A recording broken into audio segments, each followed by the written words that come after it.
नमस्कार, आप देख रहे हैं आपका फेवरेट कार्यक्रम चक्रव्यूह। और चक्रव्यूह में आज सवालों के घेरे में होंगे आपके फेवरेट जाने पहचाने। आप समझ ही गए होंगे, हमारी मुराद है अनिल विज साहब से, स्वास्थ्य मंत्री हरियाणा के। कैसा है सर हरियाणा का स्वास्थ्य? ठीक हो रहा है, धीरे धीरे सब ठीक हो जाएगा। लग तो नहीं रहा? नहीं हो रहा है ठीक। रिकवरी में कितना टाइम लगेगा?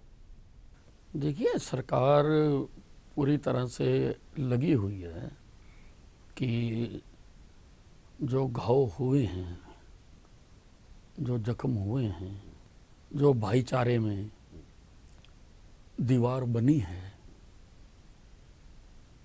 उसको जल्दी से जल्दी मिटाया जा सके। सरकार की बात कर रहे थे आप, ये क्या होती है सरकार? सरकार तो सरकार होती है। क्या होती है, थोड़ा बताइए हमें। क्या सरकार के मायने क्या होते हैं, सरकार की ड्यूटीज क्या होती हैं, कर्तव्य क्या होते हैं? सरकार माई बाप होती है किसी भी प्रदेश के। यहाँ पे सरकार दिखाई नहीं दे रही थी हमें पिछले दिनों। कहीं गई हुई थी, छुट्टी पे थी सरकार? नहीं, सरकार तो थी, सरकार तो थी। नंगा नाच हो रहा था, सरकार शायद थी यहाँ पर लेकिन दर्शक के तौर पे थी, नंगा नाच देखने के लिए। बताया ना कि जो परिस्थितियां थी वो आउट ऑफ कंट्रोल हो गई। कैसे हो गई? कैसे हो गई? क्या अब जिम्मेदारी ये बनती कैसे के बारे में तो जांच हो रही है। फिर उस जांच की जांच होगी? नहीं, ऐसा नहीं है। फिर उस जांच की जांच होगी। देखिए, अब ऐसा है, अब आरोप प्रत्यारोप का दौर चल रहा है। और मैंने पहले भी कहा था कि जब मुख्यमंत्री जी ने आश्वासन दे दिया कि मैं जुडिशियल जांच करवाऊंगा, तो जांच होगी, तो जहां जिसकी कमी होगी, जहां जिसकी कमजोरी होगी, और जो लोग दोषी होंगे। कमजोरी तो आपकी है, कमजोरी तो आपकी सरकार की है। तो लोगों ने आपको वोट दिया था, लोगों ने आपको सत्ता सौंपी, लोगों ने आपको ताज दिया, गाड़ी दी, बंगले दिए, इतनी फैसिलिटीज दी, किस लिए दी थी? नहीं, देखिए, ये मैं मानता हूं कि लोगों के जान माल की रक्षा करने की पूरी जिम्मेवारी सरकार की है। सरकार की इससे थी, मैं इनकार नहीं कर सकता। सरकार की थी और सरकार नाकामयाब रही। सरकार की है और होती है हमेशा। नहीं, उस वक्त क्या सरकार जो हम देखते हैं फिल्मों में, न्याय की देवी को आंखों में काली पट्टी बांधकर बैठी थी आपकी सरकार? देखिए, ऐसा है कि वैसे तो सरकार में हर काम करने के लिए अलग अलग विभाग हैं, अलग अलग लोगों के दायित्व हैं, लेकिन कलेक्टिव रिस्पॉन्सिबिलिटी के सिद्धांत से मैं भी उसमें अपने आप को दोषी मानता हूं। आपकी सरकार के, चलो ये जो कलेक्टिव रिस्पॉन्सिबिलिटी की आप बात कर रहे हैं, प्रदेश में कर्फ्यू लगाया गया, कर्फ्यू आपको कहीं पर दिखाई दिया? देखिए, मैंने आपको बात कह दी है कि स्थितियां आउट ऑफ कंट्रोल चली गई, और क्यों चली गई उसके लिए सरकार जांच कर रही है। चलिए, आउट ऑफ कंट्रोल इसलिए गई थी क्योंकि जाट आरक्षण को लेकर प्रदेश में आग लगी थी और आपके पास शायद आग बुझाने के लिए पानी तक भी नहीं था। देखिए, ऐसा हुआ है कि एक तरफ तो जो रिजर्वेशन मांगने वालों के प्रतिनिधि थे वो बार बार यहाँ वार्ता करने आते थे और मुख्यमंत्री जी को आश्वासन देकर जाते थे कि जी हाँ, हम सहमत हैं और कहीं कुछ नहीं होगा जी। और जिस दिन ये सारी हिंसा शुरू हुई है, उस दिन भी प्रातः यहाँ पर ऑल पार्टी मीटिंग हुई है। उससे एक दिन पहले भी आरक्षणकर्ताओं से बातचीत हुई है। तो सरकार को यही उनकी तरफ से कहा जा रहा था कि कुछ नहीं होगा। पर मुझको लगता है कि पीछे से कोई ना कोई षड्यंत्र रचा जा रहा था, क्योंकि इतनी जल्दी इधर मीटिंग खत्म होती है और उधर सब कुछ हो जाता है। इतनी जल्दी हो नहीं सकता। सब जगह पर एक ही मोडस ऑपरेंडी हो नहीं सकता कि सब जगह पर। आप ये कह रहे हैं वैसे साहब की जो सरकार है और जो सरकार के नुमाइंदे हैं, सरकार का जो प्रशासन है, ये भोला भाला है, और जो लोग षड्यंत्र रच रहे हैं वो साजिश करता है, वो आप लोगों से कहीं ज़्यादा इंटेलिजेंट है, क्योंकि आपके पास तो कोई तंत्र ही नहीं है। देखिए, मैं कोई चीज़ छुपाना भी नहीं चाहूँगा और मैं आपको बताना चाहता हूं कि ये सारी बातचीत जो हो रही थी हम उसमें शामिल नहीं थे। तो कौन शामिल था? इसलिए वो हमारे मुख्यमंत्री जी या कुछ हमारे मंत्री उसमें शामिल थे। हाँ, वो क्या बातचीत होती थी क्या नहीं होती थी उसके बारे में मैं कुछ विस्तार से बता नहीं सकता हूँ, उसकी हमें जानकारी नहीं है। मतलब आप ये कह रहे हैं कि आपकी पार्टी इस मसले को लेकर बटी हुई थी? नहीं, बटी नहीं हुई थी। तो फिर आप क्यों नहीं थे? बट ऐसा कोई सारे मिनिस्टर थोड़ा बैठते हैं, अच्छा, कभी भी नहीं बैठते मतलब कुछ हैं। खास मिनिस्टर बैठते थे। अब कुछ खास ही बैठ रहे थे। तो आपने विरोध तो जताया, उसका इस्तीफा तक देने की बात कर दी, कैसे मनाया फिर मुख्यमंत्री ने आपको? नहीं, कोई मैंने ऐसा विरोध नहीं जताया, कोई इस्तीफे की बात बेबाकी भी के लिए नहीं जाना हुई। जाता है अनिल विज को। नहीं, कोई ऐसा, देखिए कोई ऐसा। और अनिल विज जो है कैमरा को देख के आंखों में आंखें डाल के बात करते हैं। नहीं, मैं आंखों में आंखें डाल के ही बात कर रहा हूँ। हाँ। और मैं जब आंखों में आंखें डाल के बात करता हूँ तो शीशे टूट भी जाया करते हैं। जी जी। तो ऐसी बात नहीं है। हाँ। परंतु कोई ऐसी बात नहीं हुई। कुछ मुद्दों पर जरूर थोड़ा बता, और ये होता ही है, अपनी बात कही जाती है, बस इतनी सी बात है।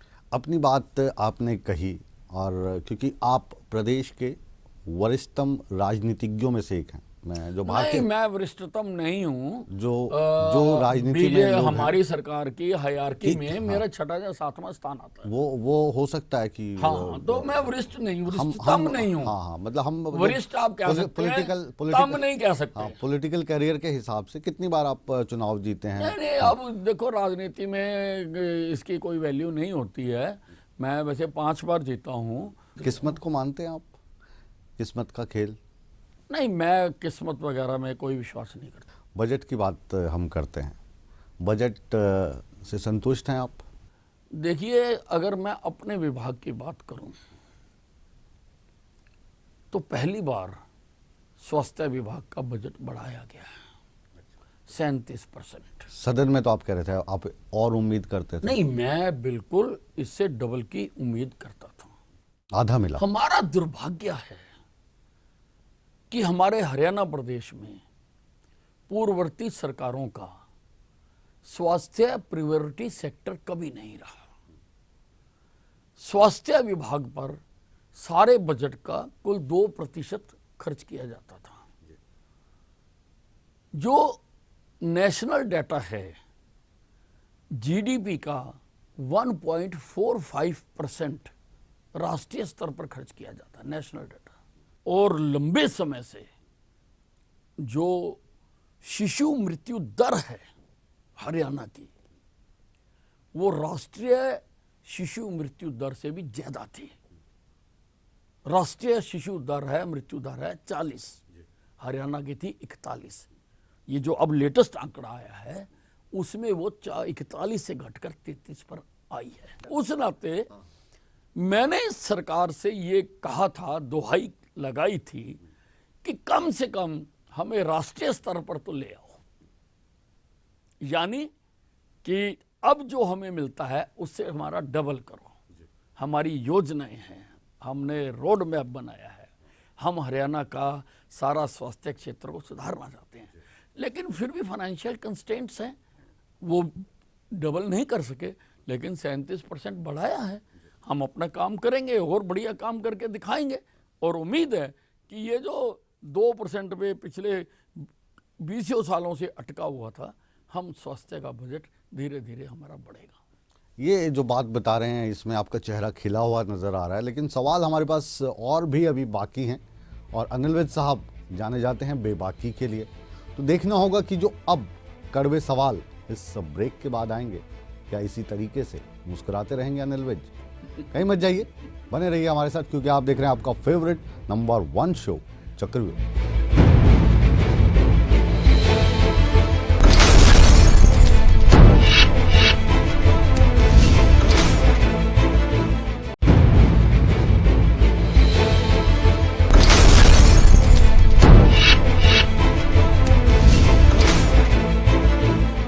ब्रेक के बाद आप सभी दर्शकों का एक बार फिर स्वागत है, और आज सवालों के चक्रव्यूह में है आपके पसंदीदा बेबाक नेता अनिल विज साहब।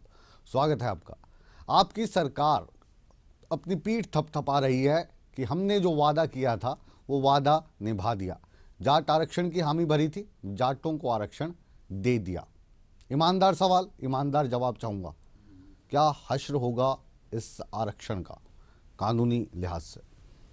देखिए, वो तो न्यायविद बताएंगे कि क्या हश्र होगा, लेकिन हमारी सरकार ने, हमारे मुख्यमंत्री ने वादा किया था और उस वादे को उन्होंने निभा दिया और बिल पारित हो चुका है आपके सामने। बिल पारित हो चुका है, तो ये जो बिल पारित हुआ है, क्या इस बिल पारित होने से जिस समुदाय को, 6 समुदायों को, काली जाट की बात नहीं कर रहे हैं हम, आरक्षण मिल जाएगा?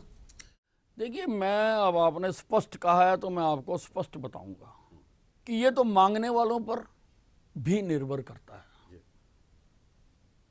कि वो क्या मांग रहे थे, और जिस ढंग से वो बार बार अल्टीमेटम दे के और प्रदेश की ऐसी स्थिति बनी और समय सीमा में कर रहे थे, और हमारे मुख्यमंत्री जी ने वादा किया कि मैं इसी बजट सत्र में वो रिजर्वेशन का बिल पास कर दूंगा, उनको आश्वासन दिया। इतने कम समय में इससे ज़्यादा सरकार कुछ दे नहीं सकती थी।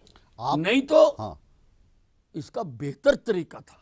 क्या बेहतर तरीका था कि मांगने वाले समय सीमा निर्धारित ना करके, अगर वो इसको पूरी तरह से पुख्ता कानूनी अमली जामा पहनाना चाहते थे, अगर वो वाकई अपनी कम्युनिटी के बारे में ठीक ढंग से सोच रहे थे। नहीं, ये जो आरक्षण जितना दिया है वो आधा अधूरा है या नहीं, मैं आधा अधूरा नहीं, कानूनी हिसाब से पूछ रहे हैं हम मैं आपसे। आधा अधूरा नहीं कह रहा हूं।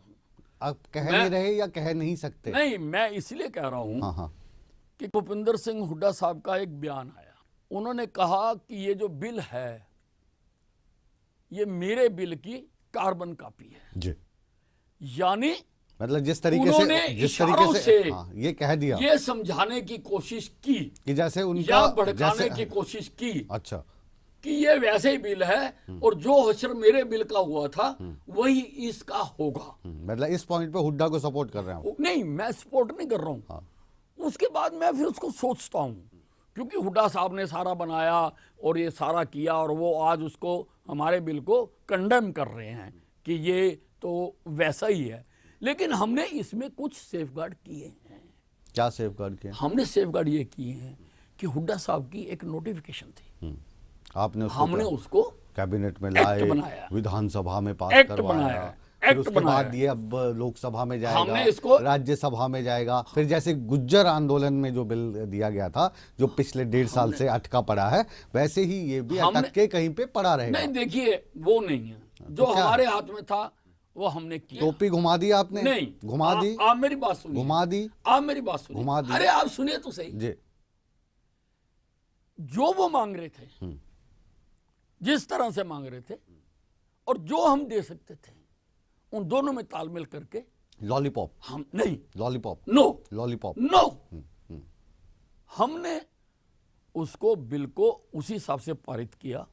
उन्होंने कहा कि शेड्यूल 9 में डालो, हम शेड्यूल 9 में शेड्यूल 9 के मायने क्या होते हैं बताइए आप? मुझे मायने पता है, दर्शकों को बताइए ना, नहीं सब जिनको लॉलीपॉप थमाया आपने। नहीं, और देखिए इसका अब इतिहास शेड्यूल 9 तो पार्लियामेंट को पारित करना है। हाँ, और हमको नहीं करना। जो पिछले इस तरीके से बिल आए हैं उनका क्या हश्र हमको नहीं बताइए करना। ना। अब लॉलीपॉप? देखिए ये मांगने वाले जाने, हाँ, ये मतलब आपने अपनी टोपी घुमा के, भाई जो वो मांग रहे हैं, आपने हरियाणा सरकार की देखिए टोपी, जो वो मांग रहे हैं, मनोहर लाल खट्टर जो साहब की मांग रहे टोपी हैं वो घुमा कह के रहे उठा के हैं, रख दी लोकसभा अरे राज्यसभा नहीं, में। हाँ जी, अरे आप देखिए ऐसा नहीं है, ऐसा ही है, देखिए वो ऐसा ही है। देखिए बात क्या है, सरकार मांगों पर विचार कर रही है, जो वो मांग रहे हैं वो दे रहे और हमारे ऊपर समय सीमा की तलवार रख रहे हैं कि इस समय के अंदर दो।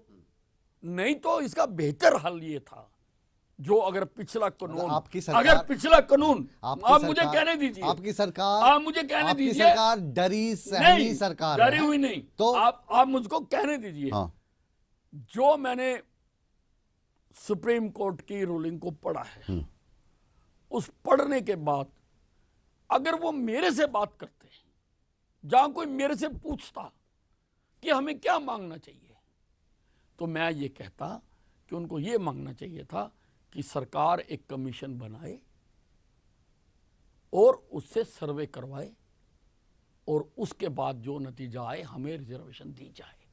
तो ये सब तो हुआ था पहले भी। अरे पहले जो केसी गुप्ता की रिपोर्ट थी, वो आप सुप्रीम कोर्ट की जजमेंट पढ़ लीजिए। जो केसी गुप्ता की, आप तो सारा दिन पढ़ते केसी हैं। गुप्ता की जो रिपोर्ट थी ना, उसी को आपने आधार बनाया। देखिए और वो सुप्रीम कोर्ट में क्या हुआ था आप मेरी अब बात सुनिए। नहीं, आप एक हफ्ते के अंदर हम कमीशन बना के सर्वे करवा सकते हैं। तो फिर आप हमने फिर नहीं करवा सकते। फिर ये आई वॉश क्यों? नहीं करवा सकते हम। आई वॉश क्यों? अरे तो फिर जो फिर क्यों आप क्यों अपनी पीठ थपथपा रहे हैं आप? देखिए अब क्या वार्ता हो रही थी, मेरी बात सुनिए। आप मेरी बात सुनिए। आप अपनी आप मेरी जनता बात को, सुनिए। आप अपनी अरे जनता अब मेरी को, बात अपने सुनिए। वोटर्स को मेरी बात बेवकूफ बना रहे हैं। मेरी बात बेवकूफ हम बना रहे हैं। बेवकूफ नहीं बना रहे हैं। कौन बना रहा है? हमने जो द बेस्ट हम कर सकते थे हमने किया। इसी को टोपी घुमाना कहते हैं। हमने जो बेस्ट कर सकते इसी को टोपी घुमाना हमने कहते किया हैं। है। इसी को टोपी जो वो घुमाना मांग कहते रहे हैं। थे हमने वो दिया है। अनिल विज जो साहब, जो मांग रहे इसी थे। को टोपी घुमाना मेरी कहते बात हैं। सुनिए, वो मांग ही ये रहे थे। अपना सांप वो मांग अपने ही ये गले का रहे थे सांप कि एक केंद्र सरकार के दो गले में दिन डाल के दो। अंदर 2 दिन के अंदर सरकार ये करे, नहीं तो हम ये कर देंगे। आज आप देखिए सारे प्रदेश की हालत क्या है। और मैं एक बात और कहना चाहूंगा, मैं चूकूंगा नहीं वो बात कहने से। आंदोलन होते हैं, मांगे मानी जाती हैं, मांगे की जाती हैं, भूख हड़तालें होती हैं, धरने दिए जाते हैं, जुलूस निकाले जाते हैं, लेकिन उन लोगों का क्या कसूर था जिनकी संपत्तियों को आग लगा दी गई। तो इसमें तो जो आपके अनेकों मिनिस्टर हैं, जो खुद भी एक जाट नेता हैं, घर तो उनका भी जला दिया गया जनाब। उसकी जांच हो रही है ना। अच्छा, उसकी जांच हो रही है। सभी की जांच हो रही है ना। अब ये सारी बातें, लेकिन मैं जनरल बात कर रहा हूं। और ये जिन्होंने भी किया, अब वो कहते हैं कि हमने नहीं किया, उन्होंने किया। कुछ लोग कहते हैं बीच में राजनीतिक आ गए, उन्होंने अपना खेल खेल लिया। कुछ लोग कहते हैं एंटी सोशल एलिमेंट आ गए, उन्होंने अपना होल कर लिया। किसी ने भी किया। प्रोफेसर वीरेंद्र को आप मोहरा बना रहे थे, बार बार सरकार कह रही थी इसमें तो कांग्रेस का हाथ है। जमानत मिल गई, बाहर आ गए, वो फजीहत होगी, आपको एक सबूत तक नहीं मिला उसमें। देखिए, जमानत होना केस खत्म होना नहीं होता है। अच्छा, अब दिल बहलाने के लिए नहीं, ख्याल अच्छा है गालिब। ये न्यायिक प्रक्रिया, न्यायिक प्रक्रिया। और मैं किसी भी मान्य अदालत के निर्णय पर मैं उंगली नहीं उठा सकता। जमानत जब मिलती उसी है, कोर्ट ने जब देखिए, जो आपके वकील हैं, आपके जो वकील उसी हैं, कोर्ट ने जो इस केस को लड़ रहे थे, वो कोई सबूत पेश नहीं कर पाए, पुलिस नहीं, सबूत पेश नहीं कर ये पाई। स्टेज नहीं होती है। अच्छा, ये स्टेज नहीं होती है। रिमांड भी मिला और तो बता उसको दीजिए जेल के क्या अंदर भी रखा गया। वो तो रख सकते हैं, आप सरकार हैं आप। आप ये देखिए, आप मुझे बताइए, हाँ। मैं आपसे पूछना चाहता हूं हाँ। कि पूर्व मुख्यमंत्री भूपिंदर सिंह हुड्डा के जो राजनीतिक एडवाइजर रहे, जैसी कैसेट हमने सुनी, जो वो मान भी रहे हैं कि हाँ मेरी है, हाँ। वो मान रहे हैं, कोर्ट में भी उन्होंने माना और वैसे भी माना, हाँ मेरी आवाज है। उसका क्या इंटरेस्ट हो सकता है किसी जिले में आंदोलन हो या ना हो? जाट आप मुझे इस बात जाट का बताओ। जाट जाट नेता वो है, फोन कर, जाट नेता है, जाट नेता कह वो रहा है कहीं जाटों को से आरक्षण भी चाहिए। वो और सुनिए मेरी बात, हाँ। वो कहीं से भी हाँ। इस जाट आंदोलन के साथ जुड़ा हुआ नहीं था। अच्छा, कहीं से भी। हाँ, हाँ। कोई जाट लीडर तो कह सकता है, लेकिन एक पूर्व मुख्यमंत्री का पॉलिटिकल एडवाइजर ये कह रहा है कि फलां जिला में तो एक कीड़ी भी नहीं मरी, यानी अब मारना चाहते तो हैं। मरी नहीं, रोकी, अरे कीड़ी भी नहीं मरी, रोकी। चलो रोकी, इसका मतलब तुम सब कुछ रोकना चाहते हो। और दूसरा प्रश्न जिसका जवाब सबको देना पड़ेगा कि ये आंदोलन भूपिंदर हुड्डा की पार्लियामेंट्री कंस्टिट्यूएंसी में ही क्यों फैला? क्यों? पहले भी जब आंदोलन हुआ, दीपेंद्र सिंह हुड्डा की जो कंस्टिट्यूएंसी है, वहां पे सरकार किसकी है? भूपेंद्र सिंह हुड्डा की है या मनोहर लाल खट्टर की हमारी है? तो सारे सरकार में है, बताइए। सारे प्रदेश में है। ये वो कह बात ये, नहीं है। ये कह के आप बचना चाहते हैं? नहीं, ये कह के आप बचना नहीं चाहते हैं। सरकार आपकी है, बचना नहीं चाहते हैं। कंस्टिट्यूएंसी किसकी है ये मैटर नहीं करता। बचना नहीं चाहते हैं। हाँ। ये बातें कुछ निष्कर्षों की तरफ इशारा करती हैं। हम बचना नहीं चाह रहे हैं कि बाकी सारे हरियाणा में ना होके जहां पर पहले होता रहा, मैयड़ में हुआ, वहां हुआ, इस बार उसका एपिसेंटर बदल गया, उस क्योंकि प्रदेश का मुख्यमंत्री बदल गया। पहले मैयड़ में होता था, रोहतक में किसी ने चींटी भी नहीं मारी थी। ये और अब एक अब क्योंकि वो जो पहले मुख्यमंत्री था अब वो विपक्ष में चला गया, तो अब सारा जो उसका अधिकार क्षेत्र वाला एरिया था उसमें ही क्यों ये सारा हुआ। चंडीगढ़ से जब चलते हैं ना दिल्ली तक, यहाँ पे दीपेंद्र हुड्डा की कंस्टिट्यूएंसी नहीं है, सड़क पर क्या हो रहा था? देखिए मेरी बात सुनिए, वो सब बाद में हुआ। हाँ, अच्छा। ये जब हिंदुस्तान के किसी कोने में कोई इस प्रकार का दंगा होता है तो उसके बाद उसके एक्शन रिएक्शन जगह जगह पर होते हैं, वो अलग मैटर होता है, लेकिन कारण वहीं खोजना होता है, कारण वहीं खोजना होता है। फिर साहब इसका भी कारण खोजना पड़ेगा कि ये दीपेंद्र हुड्डा की पार्लियामेंट्री कंस्टिट्यूएंसी में ही क्यों भड़का। ये बहाना है। नहीं बहाना नहीं है, मैं फैक्ट बता रहा हूँ। ये बहाना है। अरे अरे मैं फैक्ट बता रहा हूँ, हम मान लेते मैं हैं। इसको ये नहीं कह रहा हम ये कि भी अगर वहां हुआ हाँ, तो हमको रोकना नहीं चाहिए था। मैं ये नहीं कह रहा हूँ, मैंने आपको पहले कह दिया हम कि आपसे जो यही कह रहे कुछ हैं। हुआ है, हालांकि रोकने की जिम्मेदारी किसकी थी? देखिए जो कुछ हुआ है, जनता ने किसको चुन के भेजा? जो कुछ हुआ है मैंने आपको पहले कह दिया। हालांकि वो मेरे विभाग की जिम्मेवारी नहीं थी, मेरा काम तो इंजेक्शन लगाना और पट्टियां करना है, और वो मैंने की है। वो जो सुनिए मेरी बात, वो जो इंजेक्शन और जो पट्टियों पर आप आए हैं ना, सुना भी करें ना आप पीजीआई रोहतक पीजीआई में जो एमएलआर काटी गई हैं वो पोस्टमार्टम के बाद काटी गई हैं। जिस व्यक्ति को गोली लगी है उस व्यक्ति के घाव चाकू से दिखाए गए हैं। बताइए कैसी पट्टियां कर रहे थे आप? ऐसा देखिए, ऐसा है हाँ। इसकी बकायदा व्यवस्था होती है, और एमएलआर मोस्टली मेडिकल बोर्ड बना के किए गए हैं, सारों के पोस्टमार्टम भी मेडिकल बोर्ड बनाकर किए गए हैं, और ऐसी कोई शिकायत अभी तक हमारे पास आई भी नहीं है। अगर आएगी तो उसकी मैं जांच करवाऊंगा। वो लगातार ईटीवी इस खबर को दिखाता रहा है। नहीं, ठीक आप है, दिखा रहे हैं विद फैक्ट्स दिखाए हैं। नहीं आप दिखा रहे होंगे। अगर हमारे पास इसका सिस्टम होता है कि हम रोज होते हैं, एमआरओ होते हैं। आप हमें बहुत अच्छे लगते हैं क्योंकि आप ईमानदार हैं, ईमानदार जवाब देते हैं, लेकिन जो जवाब आपकी पसंद का नहीं होता ना आप टाल जाते हैं। संसद में अभी आपसे पूछा गया, विधानसभा में आपसे पूछा कि बेटी बचाओ बेटी पढ़ाओ का क्या हुआ, आपने ऑफिसर का नाम ले दिया। कौन से ऑफिसर का नाम लिया? नहीं वो मैंने गलत नहीं कहा। क्यों? देखिए लंबे समय से बेटी बचाओ बेटी पढ़ाओ अभियान का काम मेरे से ले लिया हुआ है। मुख्यमंत्री जी के विभाग के अंतर्गत एक सेल बना हुआ है जिसको राकेश गुप्ता आईएएस हेड करते हैं, और वहाँ पर और अधिकारी दिए हुए हैं।